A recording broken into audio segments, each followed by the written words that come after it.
The first rule in grip sport is you tell everyone about grip sport. Crushing, pinch grip, thick bar, wrists. If the best guy in the world can't lift 100 pounds on it, I don't give a shit about it. Welcome back to another episode of the Grip Show. I just did a recap for Maryland's Strongest Hands that happened a while back, a few weeks ago. And Trey, you're joining me again. You were here. We kind of did like a pre-show for the Canadian Nationals, kind of breaking down the events and stuff. And we had Eric on here. So you hosting it, you're back again. And then we have Rob McMurren here to join us as well, who finished second overall in the competition. And we'll get into how everybody kind of lifted and how things turned out. But yeah, so we're here to recap the Canadian Grip Sport Nationals. So with all that being said, is there anything that I don't know you want to say, like as the host, how did it turn out overall, or what was it like hosting nationals? Always stressful, like hosting and competing at the same time. So big my hat off to Eric, because he really knows what he's doing. I think one thing I'll probably include right now, I definitely gonna need to bring a laptop, because doing that by paper. Oh man, yeah. I spoke to some people about a program they have that they usually use with Strongman, and it'll auto calculate. So I think definitely that can take a lot away. But in the end, I think it was it was fun, fun day. Yeah. The blobs, I really like the blobs, even though I don't have too much experience, but very cool. Yeah, so, when it comes to scorekeeping, when me and Ben Helms did Heavy Hands and we hosted it, I had a laptop because I'm kind of a caveman. I would be the one that would probably be doing pen and paper, but I had a laptop set up, and it didn't help me at all. Eric bumped me out, and he's like, "Zach, we're going to be here till like 3 a.m. You got to go," and he. Boom, like 10, 15 minutes, everything was done and good to go. And I'm like, thanks, Eric. You just saved us like 2 hours, man. Yeah. So yeah, even the laptop didn't help me, man. But I know what you mean though. And then real quick, Rob, how many Canadian Nationals have you been to or competed in? And what was it like for you this year? This was my 7th or 8th, I think. I missed a couple during COVID and injuries and that, but I was in Calgary last year for Canadians out there, and then Montreal this year. This is the first time that's been like the last 2 years haven't been in Ottawa at Eric's place. So it was nice. This was actually the most rested I've been. I actually went up Friday. I usually go up in the morning to Ottawa and drive the same day back. Okay. So I'll leave at 4 a.m, compete, and drive back home that same day. So this time I actually stayed at a friend's place and got well rested. I actually had food, which was I prepped everything for the day. So I was actually really ready to compete that day. I felt really good, really well rested, and really, really ready to go. So it was a good and great gym too. Like the Quebec guys they do great strongman gyms over there, man. They have some great equipment in there. It's kind of cool just to play around through there. All right. And yeah, Trey, did you want to kind of get into, like I said, we already discussed in the the pre-competition show, we broke down some of the events, but for anybody that hasn't seen that, just if you want to do a quick rundown of what the events were, you don't have to go into why you chose them and everything, but just explain what the events were, and then we can kind of get into how things started to kick off once the first event went, Yeah. So in order, the events were Napalm Nightmare 2-inch pinch. We had a Paulins axle for the ladies and Andrews axle for the men. We had little Bighorn into wrist roller, and then finish with a Blob Run. So yeah, I could go over the standings and kind of how it went, the top threes. Yeah, no, for sure. Move on to the heavyweight men last. Yeah. That's fine. So for the lightweight women, we had 3 competitors. We had Corinne. So she won Arnold's, I think, for her class recently. Amina and Rachel. So for the placing, Corinne actually ended up taking overall for the women in the lightweight class. So very impressive. She had some big lifts that day.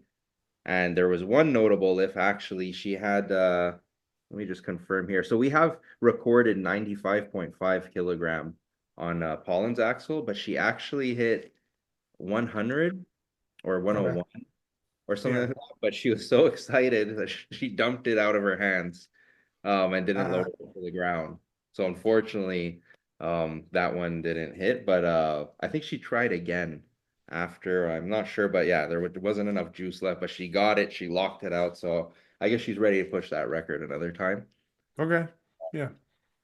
So She's that been was pretty active too. I mean, competing a lot, like you mentioned, the Arnold and everything. So, I mean, every I feel like since, I don't know when her first competition was, but once she started, it's like she kind of hasn't let up. She's been pretty active. One of the most active people I've seen in the Yeah, I sport. think she started maybe around a year after me or very close, when I started.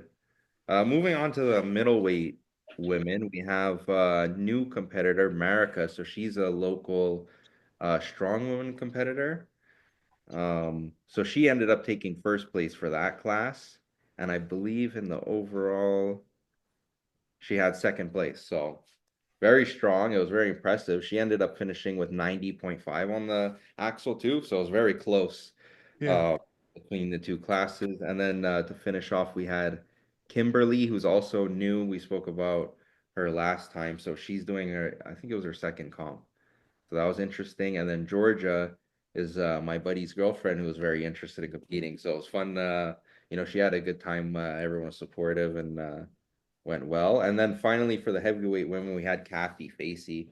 I'm hoping in the future I could get some of our local strong women to compete. I did have two interested, but they had literally booked a vacation. Yeah. So that's how it falls. But other than that, for the women's class, I think the most notable lift was probably that axle that didn't go through. The blob run was pretty tough. The jump from 4 blobs to 5, I think that one was a real killer. So we had most of the women at 4, and notable, Kathy actually, she hit the 5th blob. Do you know Um, what increment it was? Like what weight or what, like half, whatever it yeah, was? I'm thinking right now. I think the 5th blob was the 15-kilogram Holly. Was it, Rob? Or Yeah, it was the Holly. That was sticking for a lot of people. yeah, so that one, Okay. because the width difference, because I bought a bunch of It's, old, yeah. and so the width difference was crazy getting there. So that really caught them up. So it's really impressive that she got that. She's the only one with 5. Everyone else at 4, and then we have one at 3. Um, those are some pretty cool moments there. For the lightweight men, we have top 3 is gonna be Gabriel Baudet. He's first place. That was really cool to see him. He had a very good performance. Uh, Probably the best lift for him was the 96 kilogram on the little Bighorn at a body weight of 79 kilogram. Yeah. No, So that's a real good lift. I mean, it's a good lift regardless. I mean, anytime you're getting up in those, you know, I don't know, 200 plus, but yeah, I mean, even above that, I mean, because yeah, you're talking basically close to like 210 pounds or something there for that lift. yeah, Yeah, no, that's definitely a good lift. yeah, and then he was at the 8 blob, so I think he got the 8th blob, so it should have been the 20 kg Holly, and the one after that, it was one of the ones that either Rob or Eric brought, I think. It was like a half 50. There was a 90 there. There was a 90 between the blob 50. There was a half 90 was one of Okay. the ones. Mhm. Because I'm not sure if too many guys hit the blob 50 actually in the end. Yeah, that was a tough one. I noticed I think the Holly felt a little tougher, the lighter one, than that one when I was doing the run. Yeah. But yeah, that's for lightweight men. We had Gabriel in first place. We have Sebastian, who hit that 2 times body weight. So let's just see here. He was at 73.95 and he hit 147.1 on the Andrews axle. Yeah, So and I know I don't have to really clarify it, but for anybody that doesn't understand or maybe isn't familiar when we're talking about axles, the Andrews axle is 2 3/8 inch, so almost yeah, 2.5 inch axle in comparison. So I mean, it's tough enough for most lifters, strength people, grip sport athletes, people that specialize in the sport. It is tough to get a, double body weight axle on a 2 inch bar, let alone the 2 3/8. So yeah, that's yeah, a very impressive lift. yeah, very impressive. And even up in the 127s, I mean, that's a pretty high number too. Especially because, like you said, on a 2-inch axle, some people won't even get over 15, right? So, Yeah. but yeah, we got him, Sebastian, and third place is Alex. So both Gabriel and Alex are guys from Ottawa, very strong, and they often push themselves and they kind of flip who wins comps. So pretty cool to see them pushing. Sebastian is from the Maritimes. I forget exactly where. Um, but yeah, over there he winning Blob Run was Gabriel, so that was awesome. Next to the middleweight men, we have Rob McMurren in first place, following with Eric Roussin and then David Greffard. What was So the what was like the cap? Was that just like the 105? Was that kind of what you guys set it yeah, at yeah, for that class? 105 class is the middleweight Mhm. men. So Rob had a solid performance. He won the Napalm Nightmare 2-inch pinch. He has the highest overall lift at 119.8 kilograms. So that's a pretty tough one. Just floating on the hands. I feel I don't know. I don't think I got that one yet. I'm trying to feel it through. But Saxon and everything, I've never come close to Rob. He's very good at pinch. That's for I sure. think I had another one in me, but Eric did a two, went up two, and I only had one attempt left. So I went with Eric, and he missed. We both missed. So, but he had jumped over me. He jumped 3 jumps actually. Yeah. He went aggressive, and I had to match him because I had no more attempts left. And I think if I would have went up 5, I would have got another. I would have got that weight up there, but it was just too much at 175 or 174, whatever it was. Yeah, Eric's very intimidating, and he really he has his things picked out, and he jumps in late because he knows what he could hit and we could do. And I'm a little worried, so sometimes I jump in early, and it's just like that. He'll take like a big jump, and you're like, my God, like when's he going? And then I think he failed one, and I should have done a jump, which would have tied me with him, and I missed there. So coming into that event, I was like, oh man, I'm like one behind here. Like, okay. Yeah. But yeah, between that two, Rob also had tied for the highest blob run at 11 blobs. So that means the last one was the 20 kg Holly, right? Yeah, I got to the hall. I missed the fat man, but I got my half 110 and the Holly 24. Mhm. And you got the blob, but you got the last one right with the last second. With the clock was almost out with your last blob. It was right at the last minute you got it up. It was pretty good lift. Yeah, that was pretty tough. So that was cool. That was at 11. So that's like the highest blob run. Then the next down is the 8, which Eric hit and Gabriel. So pretty impressive there. And then a lot of 6s and 7s and stuff. And David Greffel, so he's a local arm wrestler who came to my gym and just picked up like a 280-pound sandbag, like no problem to extension. Well, a little show, but he doesn't train like that. So I was like, okay, and he's very enthusiastic about grip. So I think that was pretty cool there.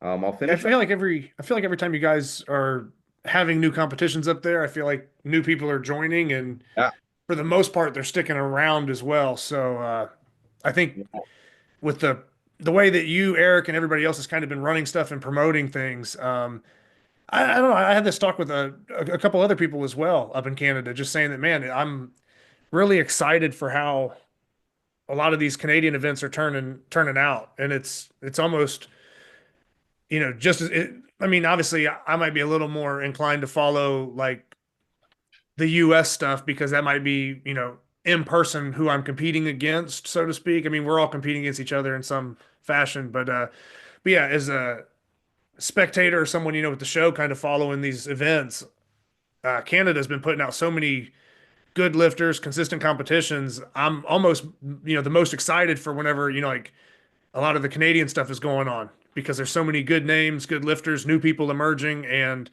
yeah, just the event lineups have been good lately. On the last couple of years, I feel like things have really been built up, and the competitions have just been delivering. So this seems like it was no different. I wasn't there, but yeah, I mean, seems like it turned out well. Yeah, next I'll get to the heavyweight men's class. But before I forget, we were doing like a little athlete count challenge there last time we spoke. So we got 27 athletes for our nationals here. Okay. I'm sure I think we have like 35 already signed up. So man. I'm joking.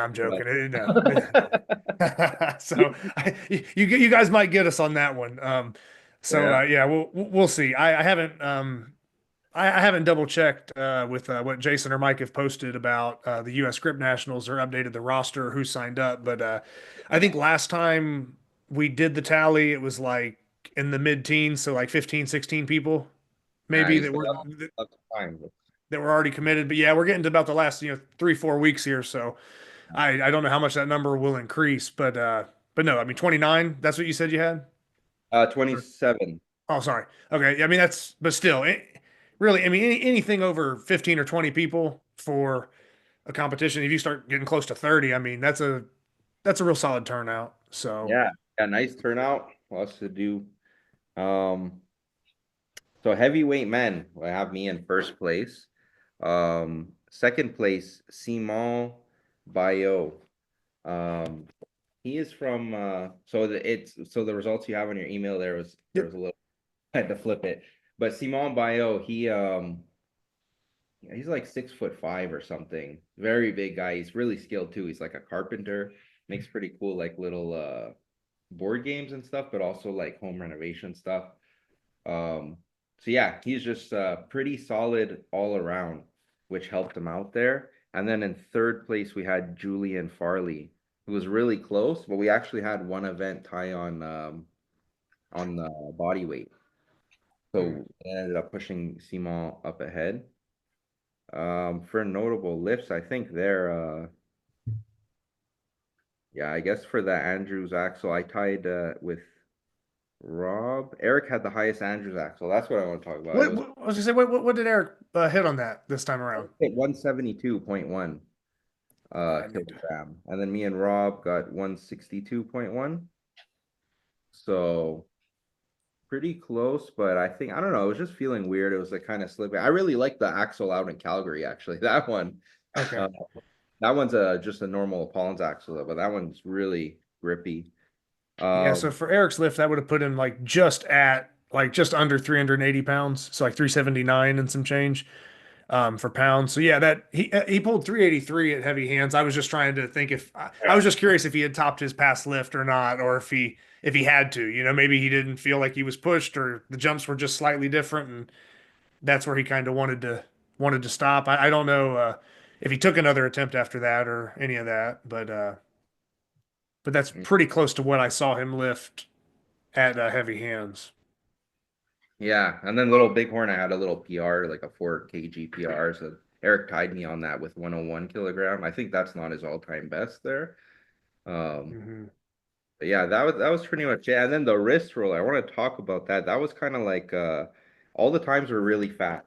So I think the weight, I had the trouble of like making it too heavy, and then most people don't finish, and they're so beat up for the blob runs that they're not impressive, or Yeah. too a bit of a speed thing. And I think I ended up leaning towards the too light just so people can have more time, but it made it more like fast twitch muscle kind of, we had some times at like 7 seconds, 6 seconds. Okay, so basically a sprint. I mean, in a wrist roller Yeah. standard, you're almost sprinting as opposed to kind of like I don't know, some 45-second kind of like cranking Yeah, away it type. wasn't a grind. It was quick. It was fast.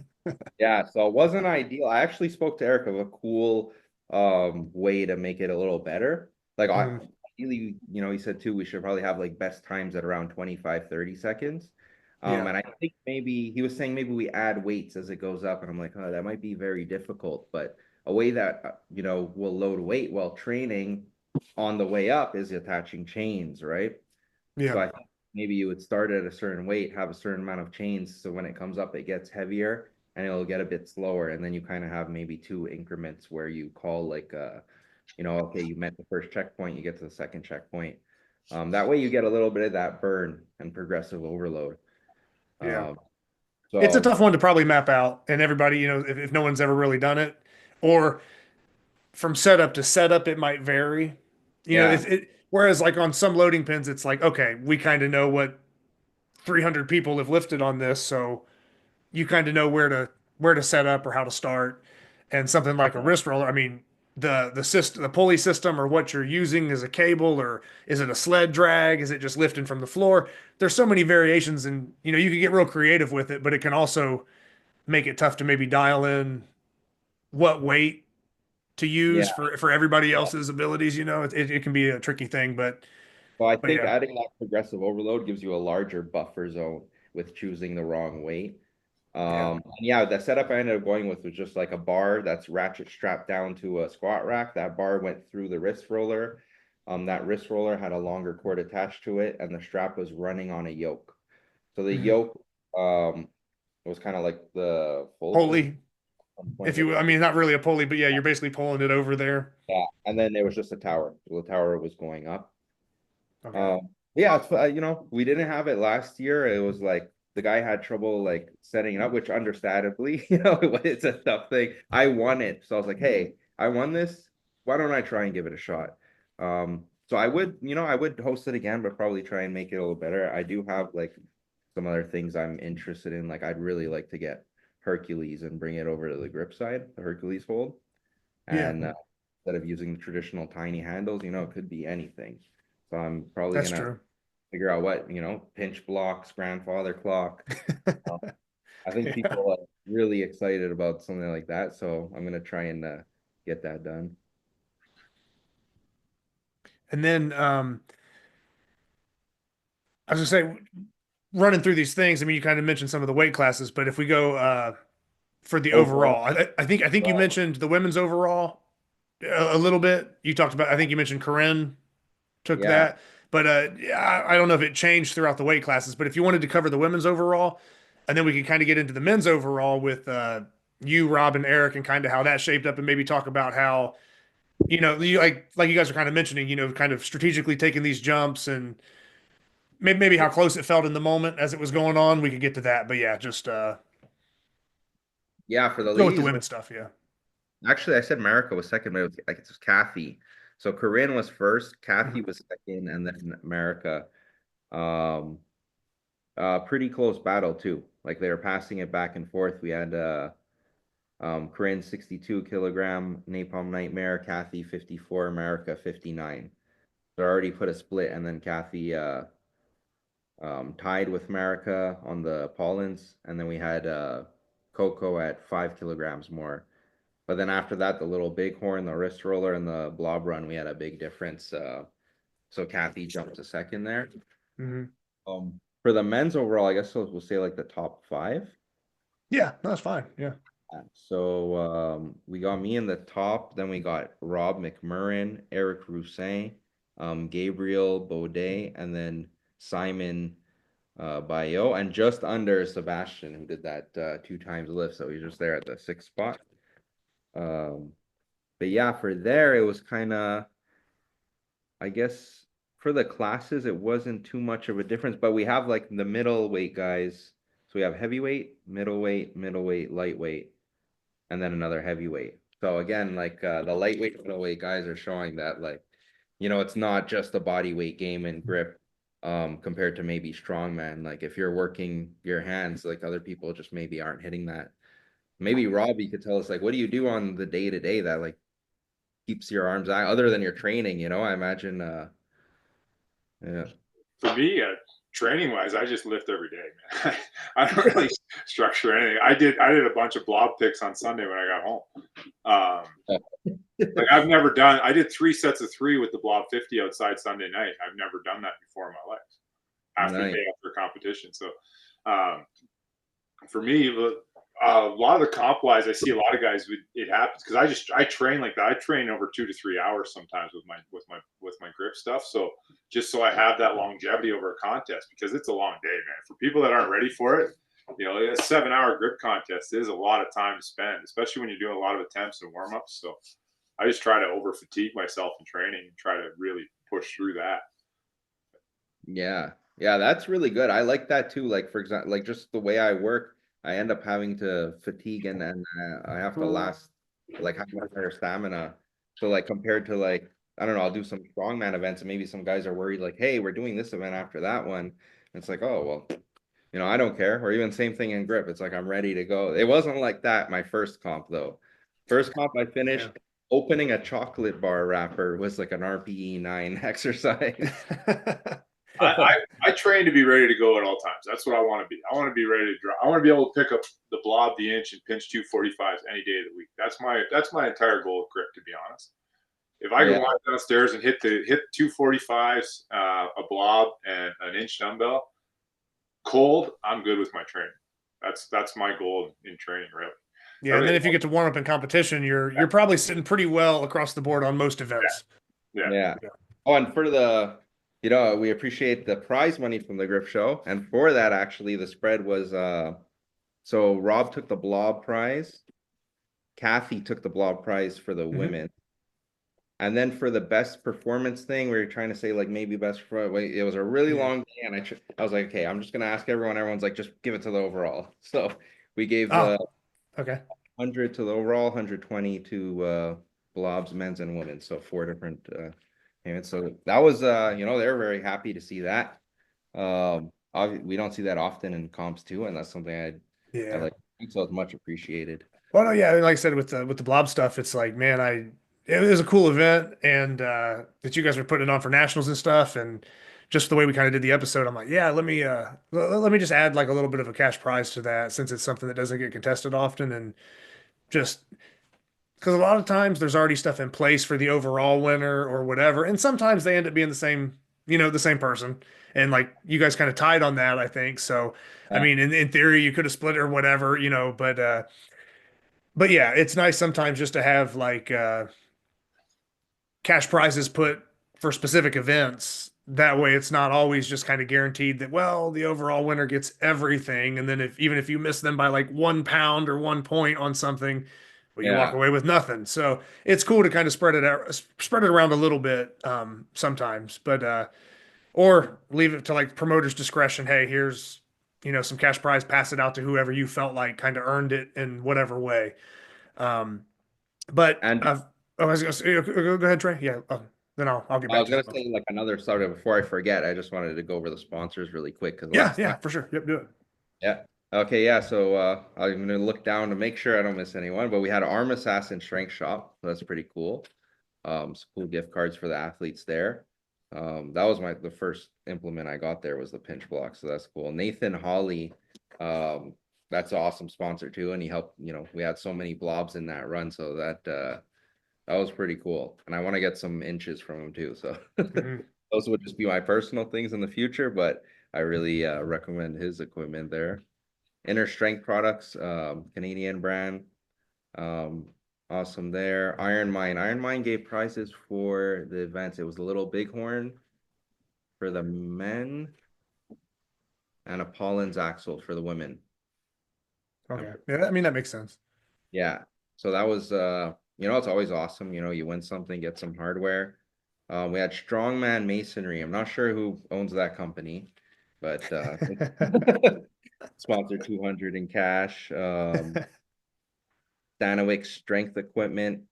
So I guess maybe you've heard of him more. I know he's like a local guy in the States, and he started doing inch bells and things like that. Yep, started making some inch bells and blobs, and he runs. I think he's getting ready to do second year of running the Greenville Grab this year. It's a competition down in South Carolina. Yeah. Okay. So he runs that one. Okay. Yeah. So Zach's been. I went to that competition actually last year. But I've known Zach over the years from competing a little bit, and competed on with as recently as the Arnold. But yeah, I did his competition down in South Carolina, so he's actually really helping out in the States as far as that equipment stuff goes, because for the longest time, I mean, it's like you can get a Slater inch bell from Slater Strength, but that's the actual replica for people that maybe want smaller increments to train up to it, or stuff like that. It becomes tough. I mean, you're either going out of the country and paying that shipping, or with Zach starting to produce some of that stuff, it makes bells a little more affordable and easier for people in the States right now to get their hands on them. He's done a lot of great work with that, and he's got some more stuff I think coming out. I know he just did his anvil attachment as well. Yeah. 4 attachments, right? Well, there's just different ways that you can connect it to the pin, whether it's fixed or on a carabiner swivel.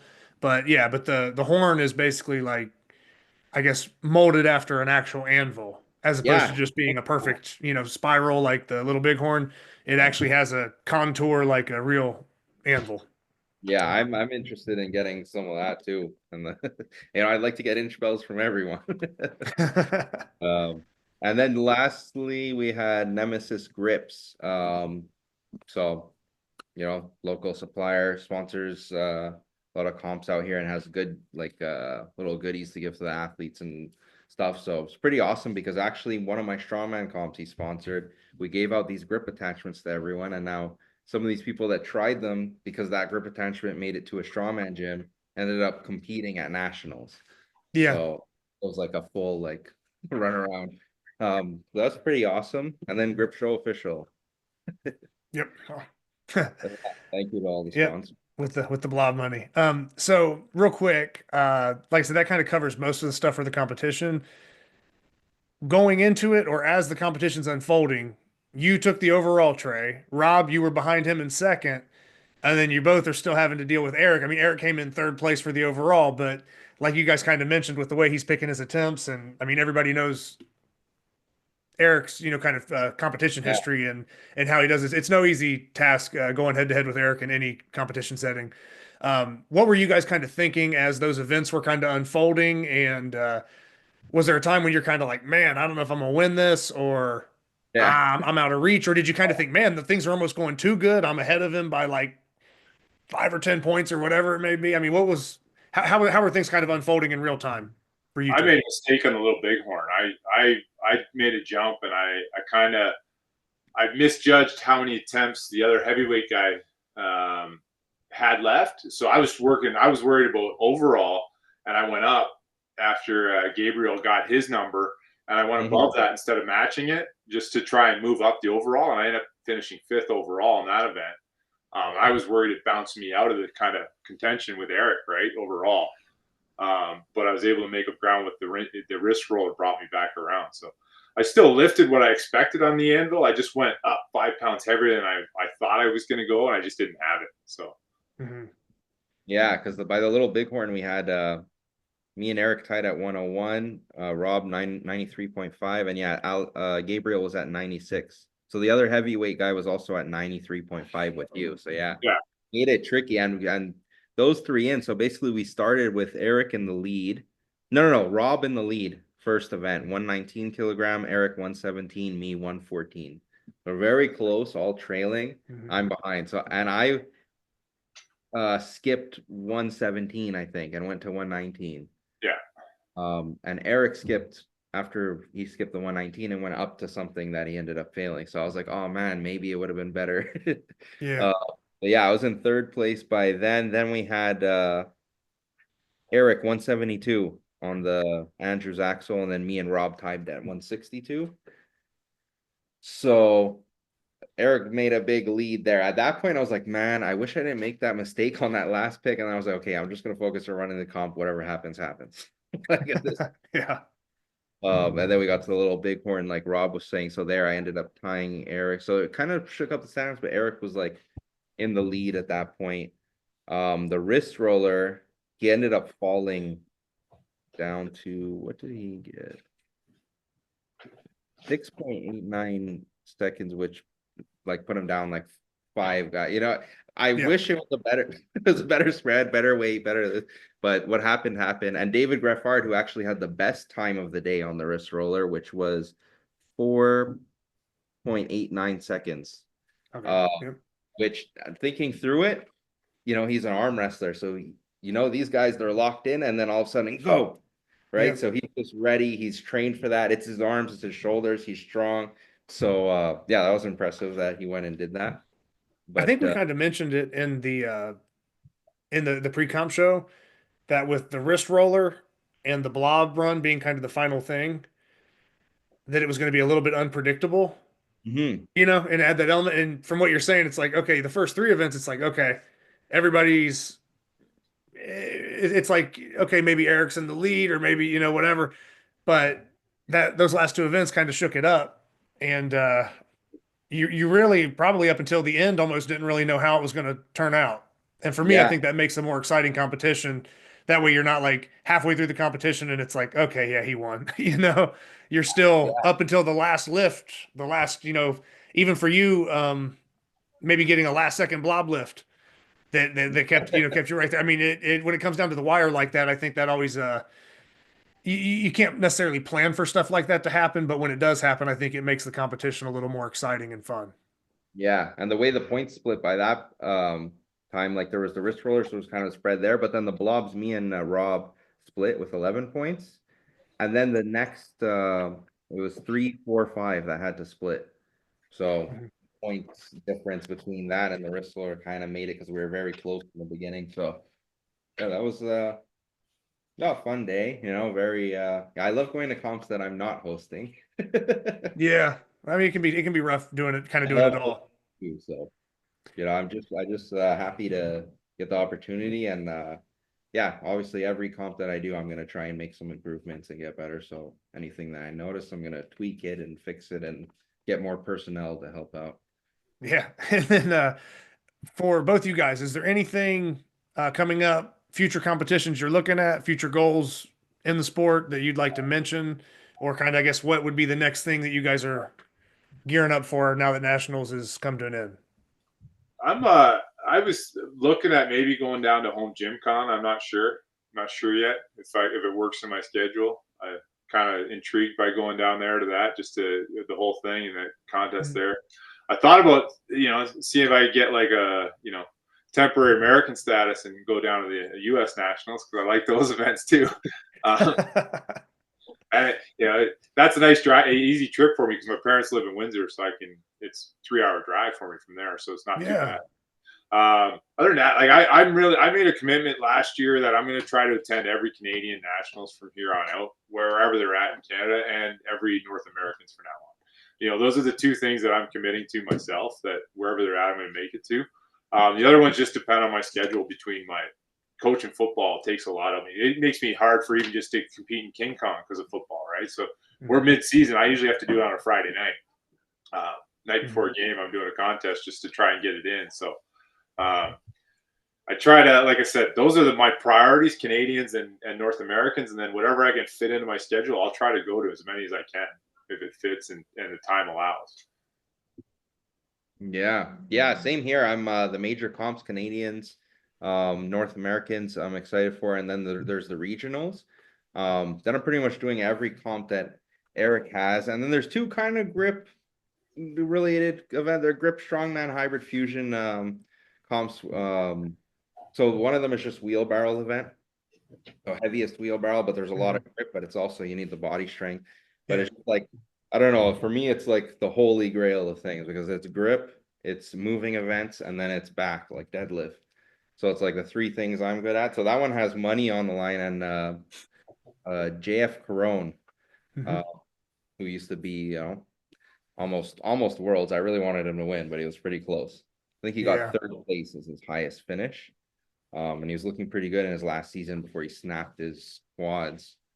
But yeah, he hosts it. So that's a pretty cool one I'm going to go to. And you get to compete against the pros of Quebec. So it's like a pro-am event, and it's just one event for that show. And it's at his North Americans for strongman there. So that one I'm looking forward to. And then maybe like for feats, probably like I want to lift a heavier inch than the 172. And I have this 30-kilogram Holly here that I'm still working on, but I can't get the 24-kilogram on any day. I've lifted 2 times now. So I'm probably going to work on getting that 24 more regularly, and hopefully one time I can get the 30 and compete with Jayland on that. I would say the 30's tough. I mean, there's several people that have lifted it and done a lot of stuff with it, but the list is not very long. It's it's a tough one. It's a tough one. I tried to play with that too, and it wasn't happening for that day. So it's huge, and he just pressed it overhead, right? He picked it up, cleaned it. Yeah, I don't know if he pressed it, but honestly, with blobs, if you clean it and you're as strong as most of the people that are cleaning blobs are, the press is really nothing for most of us after we've cleaned them. So yeah, I don't remember if he pressed it or not in the video. I know he definitely cleaned it, but if he wanted to press it, he would have pressed it. pretty impressive, pretty shocking. Like Yeah, when I first laid my eyes on a 30, I was like, what man is lifting that with one hand? Like, yeah, it's wild too because I think about I don't want to get too sidetracked, but yeah, like I think about the people like some of the first people to really pick it up, even like Joe from Australia has hmm. pretty, I mean, relatively, average or kind of small hands, like 7.5, maybe just over 7.5 inches.